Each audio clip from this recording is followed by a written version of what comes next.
Hi, I'm Freddie Victoria, and welcome back to Trade Tips. Today we're going to start a three-part series on upholstery. We're going to cover the overall appearance of upholstery, upholstery construction, and upholstery trim. And today we're going to start with the overall appearance of upholstery. Let's start with rolled edge upholstery. Rolled edge upholstery is very voluptuous and graceful. You have a generous feel to the piece when you have the rolled edge upholstery. Here you have this graceful curve that's consistent along the curve. It doesn't, it's not lumpy, and it really gives a nice, graceful tone to the chair. And you can see that echoed here in front on the front edge. On the opposite side of the spectrum is box seat construction, sometimes called Antablo. It's, like I said, it's the exact opposite of a rolled edge. It's much more restricted, where you have the borders at the front are set in almost at a right angle to each other from the border to the seat. You want to keep it as flat as possible. And on the back, the border is set at a 45-degree angle, typically to the flat surface of the back. And again, you want to try and, the whole goal is to keep it as flat as possible. Finally, the hybrid, this is box construction with a rolled edge.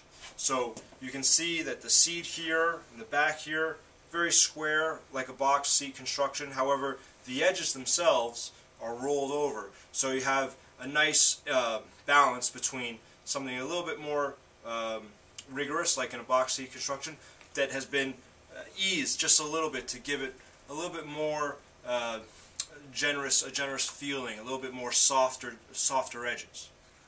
So here we have a Louis XV bergère with a loose cushion and a drop platform.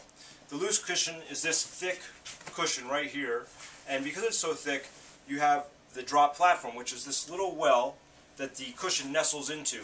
This allows the cushion to actually stay underneath you as you sit down, and also just takes away just a little bit of the height, so it actually sits right in and does not stand proud of the upholstery. Another type of cushion you sometimes see is a knife edge upholstery. A knife edge cushion.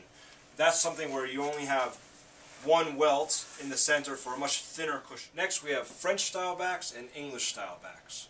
English style backs refer to the upholstery on the back side of the chair being tacked on the outside of the frame, so that the upholstery is on the same panel or the same plane as the wood. Here you have the exposed wood frame, and the upholstery is on the same level as that wood frame. Here the entire frame has been upholstered. This is a French style back, and you can see that the upholstery has been tacked on the inside of the frame. This creates a recessed panel here and also allows for this contrasting fabric to be used on the inset back. But you can also do it on an English style back, as you see here. Finally, we have en chassis upholstery. This is the type of upholstery that you find very rarely these days, but basically what it means is interchangeable parts for the upholstery.